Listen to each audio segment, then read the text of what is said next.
Hello friends, అందరు ఎట్లున్నారు? నేనైతే మంచిగా ఉన్నా. మా మమ్మీకి కొంచెం సర్దైంది, అందుకే నిన్న వీడియోని పోస్ట్ చేయలేకపోయినాం. మా మమ్మీకి సర్దైంది కదా, నా దగ్గరికి మమ్మీ వస్తూనే లేదు.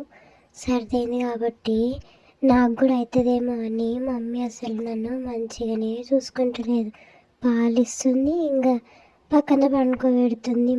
అమ్మమ్మకు పిన్నిలకే నన్ను ఇస్తుంది. మమ్మీ అయితే నన్ను ఎత్తుకుంటలేదు, నాకు ముద్దు కూడా పెడతలేదు. మమ్మీ నాతో ఆడుకుంటలేదు.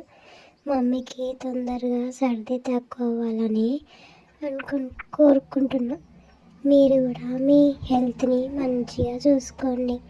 ఇది చలికాలం, కొంచెం చల్లగా ఉంది కదా, అందుకే వెదర్ చేంజ్ అయ్యి మమ్మీకి సర్దైంది. వీలైతే మీరు ఫ్యాన్ వేసుకోకుండానే వండుకోండి.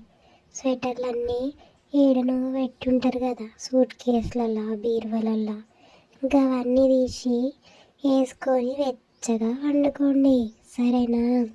ఫ్యాన్లు ఏసీలు వాడడం బంద్ చేయర్రి, సర్ది అవుతుంది. మళ్ళా హెల్త్ ఖరాబ్ అవుతుంది, సరేనా? మా మమ్మీలాగా మీరు కూడా మీ హెల్త్ని ఖరాబ్ చేసుకోకండి, అందుకే ఇవన్నీ మీకు చెప్తున్నా, సరేనా? మా మమ్మీకి కూడా సర్ది అవ్వకపోను, కానీ మా నాన్న మొన్న సంక్రాంతికి కాకినాడకు పోయిండు. ఇంకా అక్కడ నుండి మా నాన్నకి వాటర్ పడవన్నమాట. ఎక్కడికి పోయినా కానీ మినరల్ వాటరే తాగుతాడు. కానీ అక్కడ ఒక దగ్గర హోటల్లో వాళ్ళ వాటర్ తాగిండు. ఇంకా చూసుకో, అక్కడ నుండి వచ్చినాక ఇంకా సర్దైంది.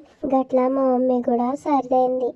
మీరు కూడా గట్లా సర్ది జ్వరాలు తెచ్చుకోకండి, సరేనా? సరే, మళ్ళా ఉంటా. మీ హెల్త్ని మంచిగా చూసుకోండి, ఓకేనా?